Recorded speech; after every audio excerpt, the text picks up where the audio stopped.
For almost a month now, the government shutdown has dragged on. And rather than resolve it, the Democrats have embraced obstructive and unreasonable behavior. And now we are seeing Chuck Schumer publicly wave the white flag, hinting strongly that he is ready to surrender to President Trump on the negotiations involving the shutdown. This is going to be a good one, so make sure you like, comment, watch to the end, and subscribe for daily news updates. It means the world to me, and don't forget to share. Schumer reportedly reached out to Trump to have open talks about the shutdown, any place, anytime. The Newswire says that Schumer and his Democratic caucus are seeking out a meeting with President Trump to try to break the deadlock. The message is clear. The Democrats are finally realizing that they might be losing the narrative and the country, and they finally want to negotiate something, and presumably on Donald Trump's terms. And the question is, why is this happening? Well, because Trump, in effect, won the battle. He refused to cave in, and the Republicans held firm on keeping a clean, continuing resolution, while the Democrats dug their heels into demanding the big parts of the Affordable Care Act. And they're paying the price for it now. Let's take a look at this striking clip of Trump calling out Schumer, saying that he's shot and finished. And one thing about Trump, he's gonna call it how it is. Watch this. He was shot.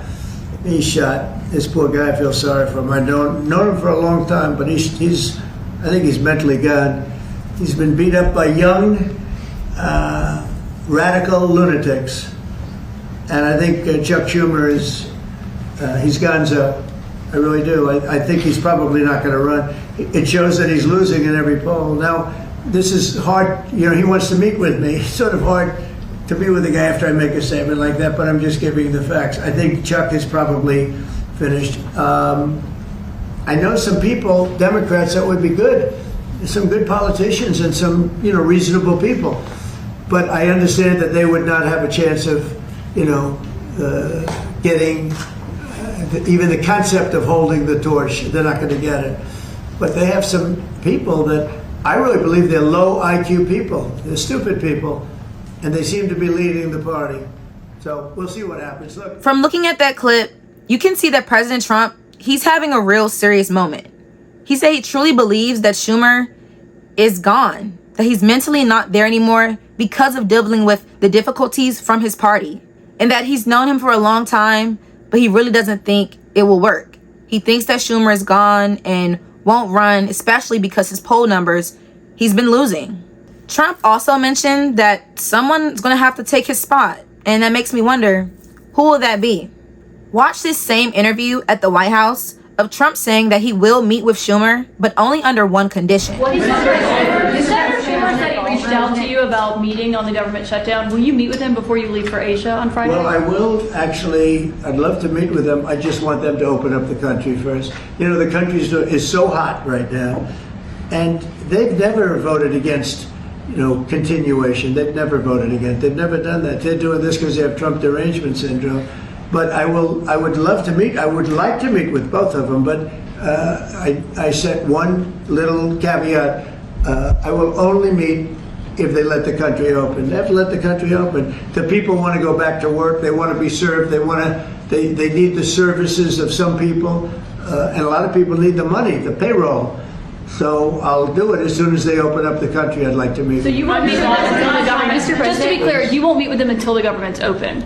The government has to be open, yeah. You know how long it would take for them to do that? Just say, okay, government's open, that's it. There is nothing. How long They're do you not think this could negotiating. go? What they're doing is saying they lost the negotiation, and when we got the great big beautiful deal done, they lost that negotiation. Now they're saying, well, we want to get some of the things we lost. But the problem is the things they lost are very bad for our country. We don't want to have people come over from all over the world, from prisons and all, and have them. Looking at that clip, it's pretty straightforward. Trump's one condition that he'll have if he'll meet Schumer is if they open up the government. He said if they open the country back up, he'll have that conversation. But he doesn't know when that will be. The reporter even asks, when do you think that will happen? He doesn't know. He says, well, they say the government is back open, then they can have that conversation. Trump's focus is to get the people back at work, the people paid. People's livelihoods are being affected by this. And once that can get back on board, now the talks for negotiation and things will be back on the table. The ball is in Chuck Schumer's court. I want to look at this video of Trump speaking in the Rose Garden, saying that he isn't going to cave to the Democrats about the government shutdown. The whole country would be bankrupt, and you're not going to have any kind of medical insurance. So with us, it's the opposite. And it's a great bill. We don't need any more. And I want to just say from the beginning, our message has been very simple. We will not be extorted on this crazy plot of theirs. They've never done this before. Nobody has. You always vote for an extension. Chuck Schumer and the Senate Democrats need to vote for the clean, bipartisan CR and reopen our government. It's got to be reopened right now. We're not doing that. They are the obstructionists. And the reason they're doing it is because we're doing so well. We're doing well all over the world. We're doing well with the close to $20 trillion that I just told you about. It will be that number. But even if you take it down to over 17, that's a guarantee. We're doing well with everything. Car plants are pouring back into our country. AI plants, we're leading. We're dominating China right now in AI. And I did something that I think you'd like, because we have an old grid. It's a tired grid. It doesn't have the juice that you need to fire up these plants. You know, these plants will need more than double. In that clip, we can also see that President Trump, he's very serious about this. He is not going to let the taxpayers' dollars go to undocumented immigrants. The money needs to go to the American citizens. And he's saying that all the Democrats have to do, Schumer, all they have to do is sign over and agree to pass the clean bipartisan CR bill. It will temporarily keep the government funded so it can pay the workers, it can pay the people, it can actually function for a time period until they can get everything else under control. Trump is letting it be known that the people who are stopping this, the people who are acting as the obstructionists, are the Democrats. I want to look at House Speaker Mike Johnson basically saying that Democrats won't open the government back up because they are afraid of their own far left base and foundation. Watch this. In the Senate will once again bring the clean, nonpartisan CR to the floor for a vote. They will have another chance. Democrats will have their 12th opportunity to pass the bill. It is the same bill that they themselves supported just 7 months ago, and Chuck Schumer gave impassioned speeches on the floor about how it was the only option. And don't forget, they did it 13 times under the Biden administration. Very similar measures, but not now. Something's changed. Over the weekend, we saw what it was all about. The Democrats made crystal clear that this is about politics. The politics were on full display. The politics, the spectacle, is what the mobs, the crowds, the rallies this week were all about. It was quite ironic, though. The irony was very glaring. They called it the No Kings rally.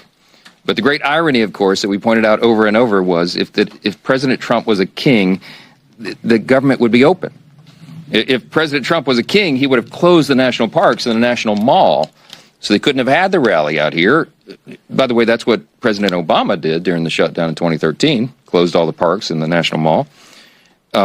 Here in Washington, you had Senators Bernie Sanders and Chris Murphy and Cory Booker and others marching in the streets. Now, these are the same senators who voted over and over to shut down the legislative branch and hand the reins to President Trump.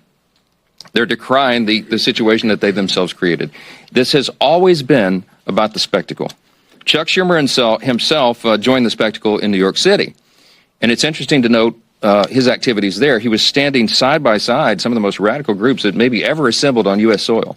They openly advertised as co-sponsors of the event in New York City the Communist Party USA, the Democrat Socialist of America, the Freedom Socialist Party, the Young Communist League of New York, many others. Do we need any further evidence?